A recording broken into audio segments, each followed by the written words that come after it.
Because man, you don't realize, like as he said, what one TV like show that you would put on is Showtime. When you want to watch All Access, that was the only thing. Like as you said, with boxers, only thing they will put up is like a story when they're on a night out, or like that's you won't see nothing else. The thing with Showtime was, they went bankrupt now, right? Yeah, I think they got bought up by Paramount, but then they officially got out of sports now. They're officially gone. Shit. Paramount bought out Showtime. Yeah. But now they're officially gone. They dissolved the company. I want to get more into that though. I will for sure. Yeah. But going back to your point, Showtime's biggest problem was, and I knew Showtime's president very well, Steven Espinoza. We've had many conversations about what to do with Showtime and how to make sure that it stays relevant. Yeah. You got to stop doing these little all access features. Yep. Once every fucking 6 months. You would be fiending for fans it. need something in between. Yeah. So the concept that I came up with, the concept that I started implementing through Break Media was, we're going to start coming up with original series between the fights. You have So to. if there's a boxer who's into food, create a signature 12-part series of him exploring food across the country. 100%. That's his series. Another boxer likes race cars. Well, let's produce a racing show that's shot all across F1 series in Paris. Right? That's another series. And I could go on and on and on with the ideas that I've had. Yeah. That would pretty much cover the whole year. So that now fans have a reason to stay subscribed to the network. Yeah. And they have a reason to still keep fucking with their boxer. Yep. And now because of that, they're going to stay a subscription. They're going to stay what we call permanent subscriber to the network. Right. So whatever happened to the network, they still chase you around. So when they got bought up by Paramount's biggest thing was, we barely got subscribers from Showtime. Because Showtime wasn't bringing any property with them, any IP with them, right? And It's so true. And it's a whole circle of life thing going on with how media properties survive in this space of content. Because you got to make sure that you have like a barcode on every piece of one of your content, and the people in the content themselves, who in my world are athletes. But do you feel like because they're like these bigger companies, if you look at the boardrooms, you're gonna see people that are like way older comparative to you. Do you feel like that was like one of the downfalls, the way they went about the strategical things? Because as you said with Showtime, you'll wait for months and for All Access, it will come out. It'd be the dopest thing. Yeah, like, the dopest thing. For Dopest thing. And then it's like it was like a roller coaster. You at the height, lights off, and it would just literally turn the lights off, and you're waiting until next time. Yeah, literally. And the next time is like 6 months away. And then by the time fans forget about who's even fighting, who's even relevant, they have no idea. Yeah. And then they expect to improve their sports following? How? Look at UFC. Like, why is it UFC such a gravitating support that everybody? Well, UFC comes has around? look how much stuff they got. UFC embedded. They have their behind the scenes content. Yeah. right? Everything. Every one of their fighters has their own like social media presence that's very prominent. The only one thing I don't like about UFC's model compared to boxing is because of the fact that they don't allow their fighters to have sponsorships, which is a big thing in boxing. Just because of you're not allowed to have any their sponsorships, graphics on your shorts or your gloves. You can't drink like this water bottle during press conferences because you have to be Monster or Prime. Yeah, right? A lot of fuck shit that goes on in UFC. Man, fuck Prime. Like shout out Prime, but like, bro, man, shut up. You know what the issue is? Like, a lot of people. Okay, let's dive into like these companies. They're all fucking bought out, man. Like, if you look at Prime, if you're an athlete, would you say yes, drink this and this is going to hydrate you properly? No, that's why I love Cristiano Ronaldo. He'll come to a press conference and be like, get this fucking coke out of here. Right? And it's like, you're right though. I think athletes don't understand, they undervalue themselves a lot. They do. Right? They don't understand the power that they have. They don't need to say yes to Prime. They can tell Dana to fuck off. We're still fighting. Fans are still going to demand the fight, regardless of. But the thing is, you're right. They're bought out. They're like, you know. But would you say? And they don't get paid for this, by the way. Dana gets paid. Yeah. The athlete doesn't get paid to stand behind Prime. Meanwhile, you're the IP. The video of the press conference, the Prime is in front of Dustin Poirier, Conor McGregor, Khabib. Stop! They're the ones who should be charging you for because this drink's in front of me. You know who's the problem example? is that they don't get paid for that. Yeah, you know prime example who said fuck Dana? Who was it? Conor McGregor. Remember when he was promoting his whiskey? Yeah. Dana didn't say anything. Take that off the stage. Yeah, well, Conor runs UFC. Exactly. He knew what his power was. Like just like we could talk about Francis Ngannou as well. What was one of his main issues? Yeah. He's like, I'm sacrificing everything, and you pay me this much, and how much are you making? And that's one of the things. Yeah, and like that's the difference between boxing and UFC too. Francis Ngannou was making $750K as his highest payday in UFC against Fury. He got paid $25 million against Fury. Yeah, insane. And I think they did 2 bouts, right? No, he did one against Fury, one against Joshua. Sorry. Joshua. He got paid $20 million for Joshua, $25 for Fury. Crazy. You don't make that kind of money in UFC in a lifetime. No chance. It's fucking crazy. And that's why a lot of people have that debate about, like who gets paid more. But then they have that trickle down effect. But like, wait, there's someone who's way below in UFC, they still get that 5,000 or whatever. Where boxing, they're saying only the top upper echelon of boxers are getting money. Rest of they're not making money. Right, and that brings us to our point of why name, image, and likeness is so important, because of the fact that there's only the top 1% of athletes making that kind of money. Yeah. What are the other 98% doing with their time off? If you're not a superstar player, you still have superstardom online though. And most of these players still have hundreds of thousands of followers. They still have verified check marks. They can still go out and get brand deals. Problem is these guys are not. They're not trained well enough from the get-go to understand how that works, right? Yep. Maybe this is a good segue as to why the company Nyland exists. Right? Like let's first define what name, image, and likeness is for those who don't know, right? Yep. Name, image, and likeness, by definition, is an athlete's or individual's right to profit off of their personal identity, whether it's photos and video content, whether it's personal brand, or whether it's public IP. So up until 2019, the NCAA did not allow athletes to monetize their image and likeness. Why? Because it was strictly collegiate level authority, right? They wanted to keep college sports and pro sports separate. Okay, whatever. That's one thing. Now, shortly in 2019, the NCAA finally decided, after much pressure, that they will allow student athletes to start making money and monetizing off of their brand. So as you can imagine, hundreds and thousands of brands started flooding the sports marketplace for collegiate sports. Companies like EA Sports came, companies like Nike came, companies like Adidas came. And we've seen some of the biggest deals that would have otherwise not been made if it wasn't for the fact that they were open to these sponsorships. But what's the problem with this? The problem is when you're dealing with these types of brands and this type of money, the typical athlete doesn't have that kind of business acumen to understand the level of these deals and what it takes to monetize off of these deals. And when you go higher up to the pro levels, like the Travis Kelce's, the Vernon Davises of the world, they have agents and managers who help them facilitate these deals. So what happens after that is that now you're stuck with a college athlete who is getting these brand deals, but they don't have any training. And that's where Nyland comes in. Nyland is the first ever gamified, and I'll get to the gamified aspect later, educational platform where the athlete is taking our classes and they're not only learning as they're in school and playing their sport, but they're being incentivized to do that as well. Let me explain to you how that works. Let's say if you're a third-year player, right? You play for Duke University basketball. Are you going to get drafted? Are you not? Who knows, right? Unless you're Kobe Bryant, chances are slim. The thing is, bro, when you're in college, there's a certain level of academia that you have to uphold. There's a certain level of grades you have to keep consistent. And in some cases, if your grades aren't good enough, you can potentially be let off the team as well. Oh, wow. So the problem comes when you have these level athletes who want to learn along their path, but they're unable to. So we created the first ever platform for student athletes on the go, take our classes wherever they are. And they're not only being taught by professors or like somebody from your civics class, you're being taught by industry leaders. For example, if you're an athlete who wants to know how to make a name for himself on the Meta platform, Rebecca Greenwell, who currently serves as the head of sports partnerships at Meta, is teaching your class.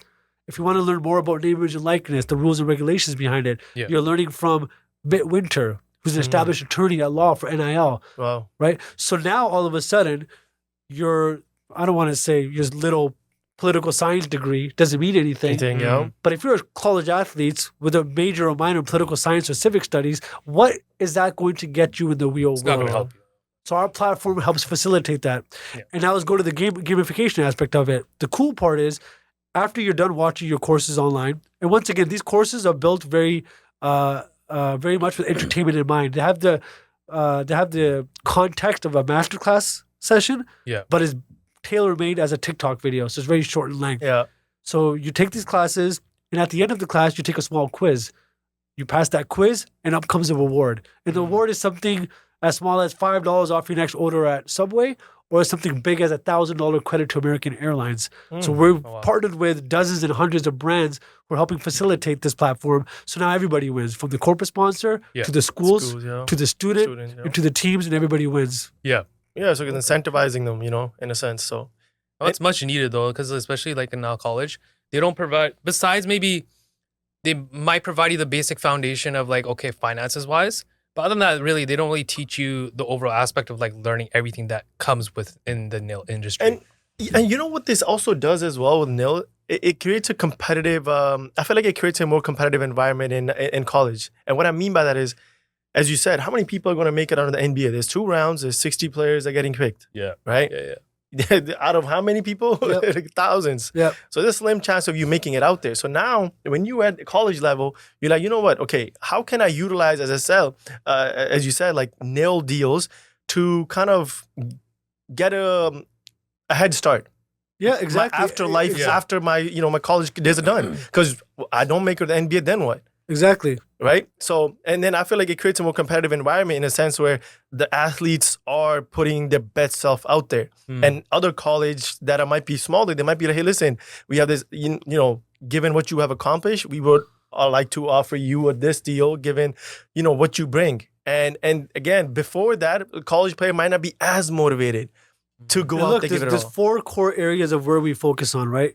Mental health, well-being, brand building, financial literacy, and career transition. All 4 of these topics, bro, are barely taught at these collegiate levels. Yeah. So when you're prepared from college as a baller, as a tennis player, as a golfer, you understand what it takes to kind of build your life outside of the sport. It better prepares you for what's next. Because you're right, bro. Unless you're a pro, and like NBA or NFL or the PGA looking at you like, yo, that one, get him. I don't care what his grades are. Yeah. We're getting this guy to sign him to a multi-million-dollar deal, and Nike's already waiting for you at the finish line before you even start. And it's like, that rarely happens, right? And I'm talking about every sport, not just boxing, NFL, NBA, every sport across the board. Unless you're a top 1% performer, I'm sorry, bro, chances are you're not going to be playing that sport for the rest of your life. But the shitty part is, you spent your 4 years in school studying stuff that also doesn't fucking matter. It doesn't matter, yeah. Right? No, it's so companies like us are very much necessary in this space. I'm so glad that we're helping spearhead the next level of education chapter for professional athletes. Yeah. No, it's beautiful to see. And, one thing I do is want to ask you guys, like, I'm not in this, I'm not in the game of like nail deals and everything. I don't deal with day-to-day stuff, but you guys probably see it too now where a lot of the times, like the agents, they have this agenda where there's personal gain. They put themselves before they put the other, athletes. Where what I mean by that is they're in it for the personal gain, what I can get out of the deals. And you said sometimes you see these aggressive agents where they might increase the percentage to like crazy amount. I think Mook told me one time some people are trying like 50% or 40% of like what the athlete's bringing.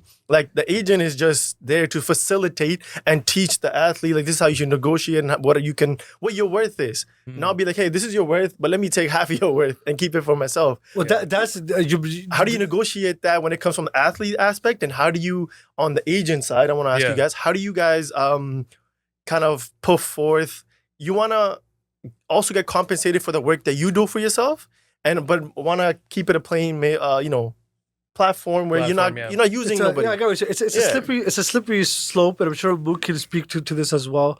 Where first of all, there's an agent, right, and then there's a manager, right, and those 2 definitions differentiate depending on what sport you're playing in. Boxing, an agent doesn't exist, for example. You only have a manager.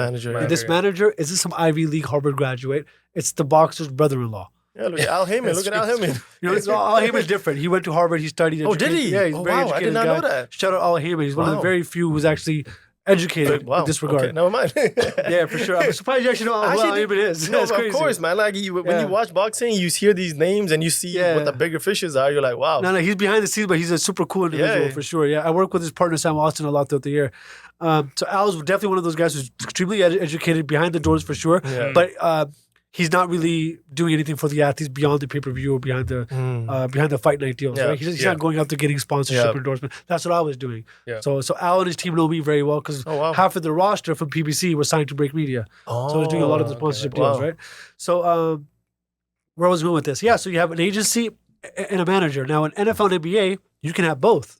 Yeah. Right? You can have an agent whose strictly job is to crack your next NBA team's contract. Right? That's the agent's job. That's the agent's job, his sports agency, right? So he'll get you if you play for the Spurs, you have an injury, you want to get backlog, you want to go to another team, he'll crack those deals for you. He takes a percentage. Yeah. What that percentage is, whatever. Everyone differentiates. So kind of like Rich Paul, right? Rich Paul, yeah. That's Rich Paul's an agent, for sure. And then you have managers. Managers are the ones who are supposed to do all your brand deals for you, your sponsorship deals, your commercial deals, your commercial appearances, your PR appearances, your write-ups, all that stuff belongs to your manager. And your manager should be dividing that task into various different chapters too, because I met a lot of NBA managers who think they're hot shit, but they ain't. Right? And I'll bump heads with a lot of NBA managers because they think what's best for their athlete when I know it isn't. Because I've seen success on the biggest stage, having produced content for like some of the biggest NBA stars on the planet. I think I know a thing or two about what works. But many of these managers will butt heads and be like, no, we're kind of going for it this way, we're going for it that way. And it's like, yo, bro, like, are you going to be in my way? Right? And he is in your way because he's tied to the athlete. So it's a slippery slope, at least for my work, to kind of deal with both. But from an actual agency and manager side, dealing with the athlete, I imagine that to be super hard as well, because now you're dealing with people who might not be 100% transparent with you. Right? I was completely transparent with all our athletes on Breakman in terms of how much percentage we're making off every deal, and this is the cost of services entailed. But many of the times, I wouldn't be able to speak to the boxer about this because they already told the manager to speak to me about this as well. So now he's trying to take an icing on the cake. And I can see him doing it, but who am I to tell the boxer? That's not my lane, but I know what this fucker's doing. And I just got to keep my mouth shut and be like, all right, bro. And he'd be like, yo, anyway, you can send me an invoice for like $5K above what you. I'm like, oh, bro. That's so true. Because I know what you're doing. You want to show the athlete, yo, like he charged 10, I'm keeping 5. Right? But it's like, who am I to say anything? I'm making my piece, and that's all there is to it. So who knows about how much of that stuff actually happens behind closed doors when it comes to management? But with agencies, I don't think it does. Because one bad move, it's a $100 million lawsuit. Really? Right? I mean, you can't. Well, you were talking about this. Yeah, for sure. There's a reason why there's so many lawsuits going on in the industry right now. So that's from the athlete suing the agents. Or agencies. I mean, I would say right? it's... Or the, well, no, I don't know of any recent commotion that's happened between athletes. That's what I'm saying. I don't think there is much shady stuff happening in that department. But between managers and athletes, for sure, that's happening all across the board. But nobody wants to spend the dollars and time that it takes to go after your manager. Especially as once an again, athlete. you gotta remember, these managers aren't, they're not the brightest of them all either. They're just kind of like your bro that you grew up with. You'd be surprised. Some of these NBA guys that I work with, like their managers are just their homeboy, bro. Homeboys. That's true. I grew up with him. He's my best friend. Once I made it, I paid him a salary every year to crack the deal. He's a smart kid. He's not really smart. He's he's cool. He knows his shit. Whatever. Right? Yo, Nil, I don't think, like, it's been about 4 years since Nil started? Was it 2021, right? 2019, Nil got officially introduced. Talking about Nile, the company, or Nil? Nil, industry. 2019. Was it 2019? Yeah, 2019 was official. It was a term coined before that. But it was officially introduced on a public spectrum in 2019. Okay, interesting. Yeah, it's just because, like, the one problem that I see with it, I mean, you can speak on this too. It's just like there's not really any structure behind the NCAA. That's why there's so much lawsuits going on. Because there's no structure, nobody can be held accountable by it. What kind of stuff are you seeing right now? That's kind of. I mean, it's like that we were talking about, like lawsuits and stuff. Like athletes are being misrepresented. Right. Like I've heard, like I have a consultant out of New York, and he works very close with pro level players too, and even just helping out NIL agents as well. And he's saying like he's like, Mok, what you're not understanding is that you're coming this with a purpose. Right, looking out for these athletes, where a lot of these agents are looking out for themselves. They just want their own piece and stuff. And if anything goes wrong, they're out of there. So then everything is on the student athlete, the college athlete. And these athletes, these agents half the time are not even certified. They're not even registered under the state or anything like that. Right. They're just not really looking out for the player. They're just in it for just to earn the commission. Yeah, I'm not too familiar about how the back end works of the NCAA and how they are. They don't really have a structure. They don't really have. Track all the deals that happen. Are they involved in much of the deals? That's something that I'm not familiar with at all. Well, I mean, I think. You just, I don't know. They have to be a governing body overlooking it, no? The NCAA is the governing body, but how much role do they actually play in the transactions of the deals? They the athlete, the brand? I don't think that they do, but there should be some kind of... At most, it's within the schools themselves. They need to have monitoring for sure, because without monitoring these deals, you're going to run into a clusterfuck of just a bunch of bad misrepresentation. You have an lawsuits on your athletes who are currently playing underneath your umbrella. Because the most that they have is just like, okay, each school has their own NIL collective, probably if they do, right, to at least monitor the transactions and all the deals going on. And other than that, like from what I came across is like if a student athlete is making more than $600, then you have to report that. But that's about it. There's nothing really else besides $600 you got to report. Yeah, at least. Yeah. Okay. That's interesting. But I mean, as I said, there should be some sort of audit done on, as you said, by depending on what university you go to. Yeah. When an athlete signs a contract, there should be a governing body that's sitting there from that school representing the athlete to a certain extent. Yeah, for sure. This is what you're getting yourself into. You might not have, as you said, you might not have the money for to get a lawyer at the time. Yeah. So he's signing because Mook told me, hey, this is a good deal for you. I'm gonna sign it later to realize, bro, I'm getting boned out of this deal. Yeah. Right? Bro, you can look at these athletes that are trying to that are into the transfer portal too. Like they'll get transferred to a school. The coach just says like, hey, I'll give you a signing bonus, whatever you convert to the school, and there's nothing's in writing. And then the next thing you know, the student athletes suing the school themselves. No. So I know Book wants to start something in this space too. Yeah. What kind of problems are you looking to tackle and fix? And what kind of solutions are you trying to provide? Well, I mean, I'm honestly not to the point where I can overlook the transfer portal themselves, like being an agent within that. I mean, I could. There is some overlap within just being a nil agent and being a transfer portal because... So you're looking to create your own nil agency that's going to strike brand deals and sponsors and stuff like that with different So athletes? that's my main goal that's my main premise of Versatile Sports Group is to oversee the contract negotiations, make everything is clear, but also working on brand deals. Not with the teams, but you're talking about the brand deals. Or you're talking about contract negotiations. You want to be an agency for NBA athletes? Like actual college athletes. College athletes. Oh, I see. Okay. Yeah. But I mean, the pro levels, that's later on down the road. But right. But yeah, because what I've seen a lot is like this is especially too is a lot of these brand deals are very they're not very long lasting. They're very short and cut and simple, right? Yeah. Which makes sense. I mean, there's a hard based on trends. Yeah. But it's a hard balance between the two because then you'll get one brand deal and then nothing progresses after that.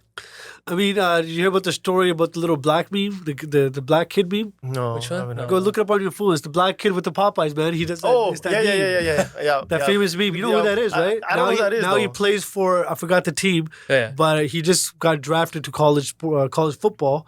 So that kid, he was in line at Popeyes, but the meme pretty much popped out. It's a meme that I still use to this day. So it's a little funny meme. Yeah. We'll show it for the audiences here. Yeah. But he went on to get drafted to his college football team, and then Popeyes found out, and Popeyes sponsored his entire career. Wow. It's fucking nuts. Yeah. Right? And so some deals are long lasting, but depending on the moment in the meme. Exactly. But that's the thing is just like within NIL, you have like a lot of these kids that, you know, their parents have been playing pro level. So they don't have to worry about these brand deals because they have the last name for it. Like Sanders, right? Like this kid, right? He gets everything. And then the kids that, you know, that don't really have that, you know, they're like... Right, sure, yeah. You know, their parents have gone into pro level, whatever it is. Like, then they get intimidated that they feel like they're not going to be able to compete at that level. What do you mean intimidated? Like... But then, what they think is that, okay, because a lot of these other college athletes that already have the last name, because of their parents, they feel like they won't get any attention at all. Do you think that, so they can get the brand deals. Because of their name on that team, they got overshadowed by what they're doing. That's him. Yeah, this guy, bro. Yeah, this kid. Yeah, bro. You don't know this kid? It's been a minute. That's the kid. That was taken. I don't know how long ago that these memes probably helped him get that deal. That's essentially what got him the deal. Meme. That's what we're saying. Trend culture can immediately set you apart from the rest of the pool. That's sick. And this is why social media is so important because how did this kid know that his fucking future was gonna turned out to be sponsored by Popeyes, right? And so it's true what they say. As much as social media is like the devil in disguise, it can also be a blessing too, man. And you know what the thing is, and that's the one thing. As a lot of people do tend to sometimes shit on NIL, but what they don't realize is, okay, let's look at the back end. Before this, how much merch are they selling when it comes from like every universities? The merch, the ticket sales. And they're paying millions to the coaches while the players get what? Nothing. Is that you know what I like to compare that to? Good thing you brought that up. I like to compare this to what's going on in the music industry right now. There's so many artists who are just like think that they need a label deal for distribution. Distribution is like a big key word in the music industry. That's true. Everybody got a right? label, and we can apply this to almost anything, right? Mm-hmm. So what I'm about to tell you doesn't just apply to music artists, it applies to everybody. Yeah. Everybody's trying to go after that big distributor, the big fish, the one that's going to lift me up from my feet.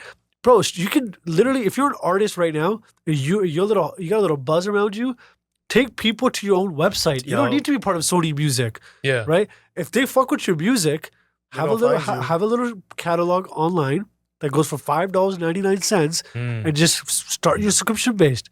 You're going to get 20, 30, 40 people buying your music every 3 months, and that audience is going to keep growing. Yeah. And you're going to own 100% of your IP. Yeah. What good is Sony doing for you? What good is Universal doing for you? They're going to focus on the top dogs anyway. And once you sign to a big company like that, you might have one round with them.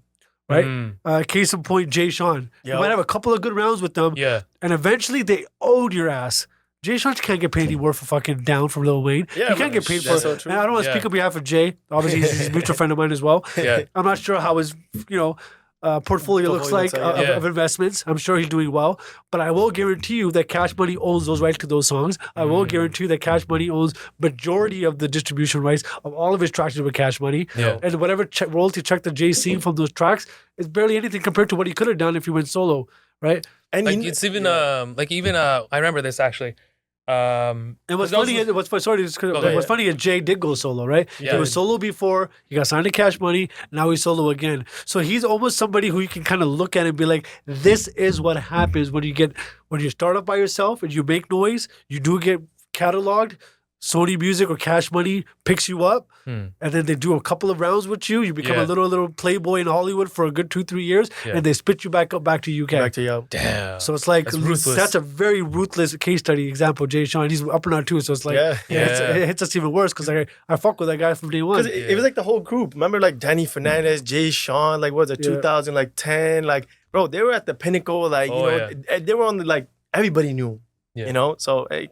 Yeah, like even it's a Nipsey Hussle. Like I was, I think he was setting in like he had an interview, some sort of interview, and he was saying like 50 Cent actually gave him advice on this regards. He's like, the reason why I didn't sign with the label was because he noticed like how much cut that they are actually taking from his own revenue. And that's why he only released mixtapes. Makes sense. It makes sense though, because like man, like as he said, like okay, look at one of the biggest who gets a lot of views when it comes to like the hip hop world, but you wouldn't say he puts out bangers every day. Look at Jason Derulo. He's a prime example. That's a good example. He's a perfect example of how to utilize media for increasing your personal brand. I remember Jason Derulo because his first hit song, whatever that was, back in fucking. How do we know? It was one of those hits because the reason why we know his name, those tracks. I remember specifically, he started popping off on Instagram for his comedy skits. He started doing like professionally shot, like Key and Peele type of pranks and stuff like that. That's how he started maintaining his audience close. So now when he's doing tracks with Nora Fate, he's blowing up again because he's carrying his fan base with him. Same thing with athletes. With athletes, is this is your foundation, your college level. Start your audience here. Build. So by the time you get to the NBA cannot snatch anything that's around you. You have your own merch. You have your own shoe line. You have your own jewelry line. You have your own nail deals that are coming with you to NBA as well. Most likely than not, you'll have your own shoe line before you even make it to the NBA. Right? And this could be used as leverage now, as we see in the case of Bronny James, for example, who's not a phenomenal player, but just because of his name they got him into the league. Of course, with the help of his dad. But this is a very great indication as to what's to come next, which is people are going to start chasing social media followers, social media channels, subscribers, because, and this is a whole different conversation where sports are now going into streaming. Officially, we're leaving broadcast behind, and sports is officially going to a world where digital subscriptions are going to be your commodity. It's not going to be your name anymore, how much you're worth, it's how much fucking subscribers can you bring to my channel.